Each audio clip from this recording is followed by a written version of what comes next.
A continuación vamos a ver moléculas octaédricas A, B4C2. Lo que quiero señalar es que tan solo vamos a analizar los elementos de simetría, no las operaciones de simetría, que las veremos en otro tipo de vídeos. Cuando analizamos las moléculas A, B4C2, lo primero que hay que señalar es que podemos tener dos distintos estereoisómeros. Uno el cis, que es el que se muestra actualmente, en la que los dos grupos T están formando 90 grados y presenta una simetría o pertenece a un grupo puntual de simetría C2V. El segundo estereoisómero es aquel que presentan ambos grupos C en posición trans, formando 180 grados. Y es este el estereoisómero al que nos vamos a referir y vamos a analizar los elementos de simetría. Como hemos hecho en vídeos anteriores, vamos a empezar a definir los ejes propios. A continuación veremos los planos de simetría, ejes impropios y finalmente analizaremos la presencia o no del centro de simetría. El primer eje que vamos a ver es el mayor orden, que es un C4. Este implica 90 grados. Fijaros, comprende a ambos grupos C y el átomo central.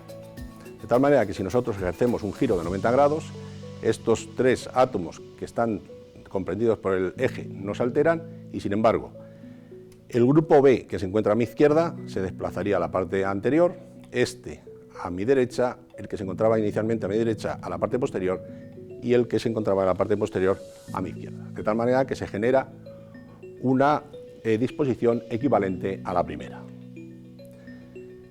Bien, ahora vamos a buscar ejes propios binarios de C2. Tal y como sucede siempre cuando tenemos un eje propio de orden par, siempre van a coincidir con él ejes propios de orden que son divisores del primero. En este caso hemos comentado que tenemos un C4. Bueno, pues con este C4 coincidiría un C2, que es el divisor, 2 es el divisor del 4. Bien, de tal manera que si ahora nosotros giramos 180 grados, de nuevo estos tres grupos que están incluidos en el eje no se alteran y ahora el grupo B, que se encuentra en la parte posterior, se intercambiaría a la parte anterior, este iría a la parte posterior y el grupo B, que se encuentra a mi izquierda, se encontraría a la parte derecha y viceversa, generándose una disposición equivalente a la primera. Bien, luego hemos visto dos ejes propios, un C4 y un C2 que coinciden. Pero tenemos otros dos tipos de C2, perpendiculares a este C4. Otros dos tipos, que son dos pares, 2 a 2. Uno de ellos que comprende a un grupo B, al grupo central y al grupo B que se encuentra enfrente de él. Como tenemos 4 grupos B, tendremos dos equivalentes, este y este otro. Y otro tipo de C2 son aquellos que se encuentran bisectriz a los ángulos BAB. Este que estoy señalando es uno y otro sería a los otros dos ángulos, este otro. Bien, vamos a ver cómo actúan estos C2.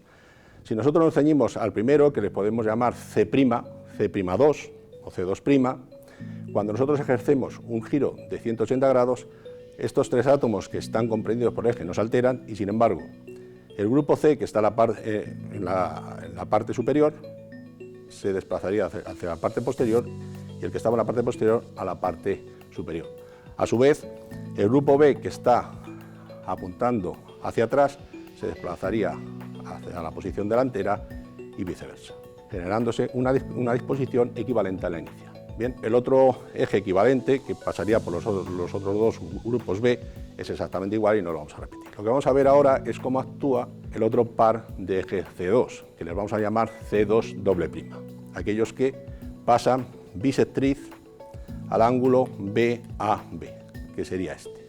Bien, si nosotros ejercemos un giro de 180 grados, ahora el único átomo que no se altera es el átomo central, que es el único que está comprendido por este eje, y lo que se va a producir es el intercambio entre los dos átomos, los dos grupos T, el que está de arriba se pasa abajo a la parte inferior, el que está en la parte inferior pasa a la parte superior y a su vez se van a intercambiar las posiciones estos dos átomos B y estos dos átomos B.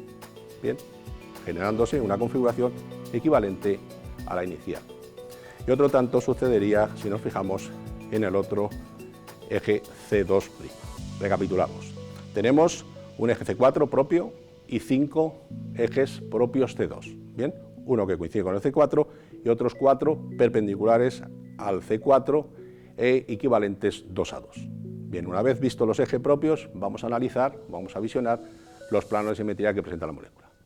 El primero de ellos es aquel plano, y para ello voy a utilizar la regla, aquel plano que comprende a los 4 grupos B y al átomo central. Fijaros, este plano es perpendicular al eje C4 de máximo orden y por eso le vamos a llamar sigma H.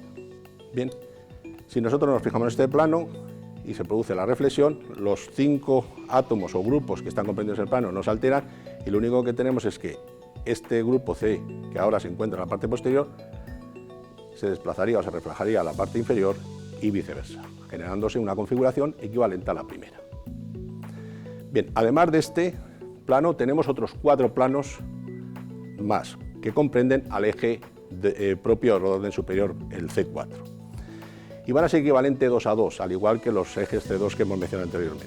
2 de ellos son los que estoy marcando, comprenden a estos 2 grupos B que se encuentran en trans, a los dos grupos C y al átomo central. Y el otro equivalente sería este otro. Comprendería de nuevo a los 2 grupos C, al átomo central y a los 2 grupos B que no estaban comprendidos en el anterior. Los otros 2 planos de simetría serían, bueno, a esto les vamos a llamar planos verticales, bien, sigma V, perdón. Y los otros 2, que son equivalentes también, son aquellos que pasan por la bisectriz de los ángulos BAB y de este otro ángulo a su vez, ¿vale? Entonces, comprenden tan solo a los 2 átomos, a los 2 grupos T y el átomo central. Este sería uno, y el otro equivalente sería el que pasará de igual modo, pero por los otros 2 ángulos BAB, que sería este otro. Bien, vamos a ver cómo actúan ambos tipos de planos. Si nos fijamos en en el sigma V, los 5 grupos que están contenidos con él, que serían los 2 grupos C y estos 2 grupos B y el átomo central, no se alteran. Y lo único que se producirá es la reflexión del grupo B, que está apuntando hacia adelante, se reflejaría en la parte posterior, y el que estaba en la parte posterior en la parte anterior, generándose una disposición equivalente a la inicial. Estos son, como he mencionado, sigma V. Los otros 2, el otro 2 par, como pasa diedro, se dispone bisectriz a los ángulos, les vamos a llamar sigma D. Vamos a ver cómo actúa. Fijaros, este plano ahora tan solo comprende a los 2 átomos, a los 2 grupos C y al átomo central. Al producirse la reflexión respecto a estos 3 átomos se alteran y lo que va a suceder es que estos átomos B se va a reflejar en la posición de y el que estaba en la parte posterior en la parte anterior. Bien, y otro tanto sucedería con el otro par de grupos B. Recapitulamos, son 5 los planos de simetría que presenta la molécula.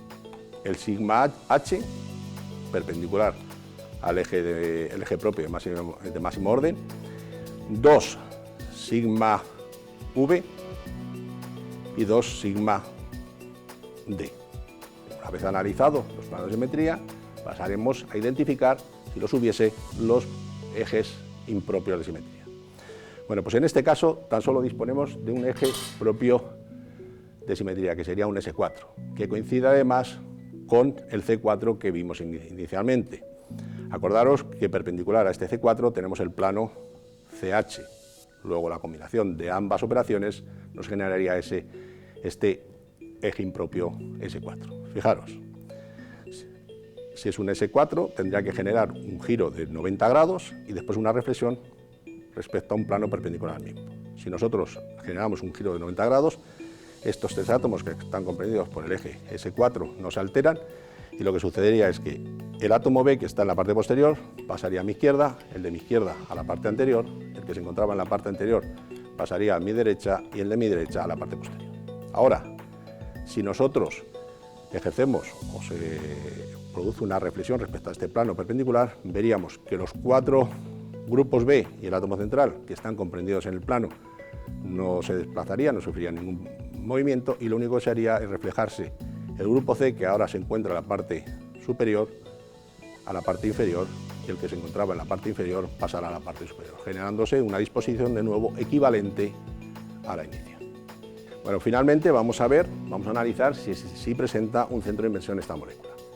Y realmente sí que lo presenta y está situado en el centro de la molécula sobre el átomo A. De tal manera que ahora cuando aplicamos este elemento, el átomo B que se encuentra a mi derecha se invertiría en el átomo B que se encuentra a mi izquierda y viceversa. El que se encuentra al fondo invertiría en el que se encuentra enfrente y viceversa. Y el grupo C, que se encuentra en la parte superior, se invertiría a la parte inferior y el que se encontraba inicialmente en la parte inferior se invertiría a la parte superior, generándose, consiguientemente, una disposición equivalente a la primera. Pues todos los elementos de simetría que acabamos de ver van a definir un grupo puntual, o están comprendidos dentro de un grupo puntual D4H.